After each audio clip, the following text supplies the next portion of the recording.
নমস্কার, সকলকে আন্তরিক অভিনন্দন, শুভেচ্ছা, সর্বোপরি গুরুর চরণে প্রণাম জানিয়ে আমি আচার্য শ্রী অনির্বাণ, অ্যাস্ট্রোলজার, বাস্তুবিদ এবং নিউমারোলজি স্পেশালিস্ট। দীর্ঘ 27 বছর ধরে জ্যোতিষ পেশার সাথে যুক্ত রয়েছি।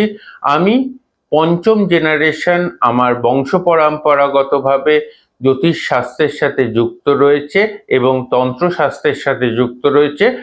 আগামী অন্নপূর্ণা পুজোর দিন যাদের আর্থিক সমস্যা চলছেন তারা অবশ্যই যে ক্রিয়াটি করবেন, মেষ রাশির জাতক বা জাতিকা যদি হন তাহলে অবশ্যই যে কোনো প্রবাহিত নদীতে আতপ চাল ভাসান। যদি আপনি কুম্ভ রাশির জাতক বা জাতিকা হন, 5টি দুব্বা গণেশজির পায়ে চড়ান। আর যদি আপনি মীন রাশির জাতক বা জাতিকা হন, 5টি তুলসী পাতা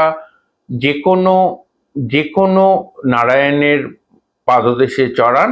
অবশ্যই আপনাদের আর্থিক সমস্যা থেকে মুক্ত হবেন। নমস্কার।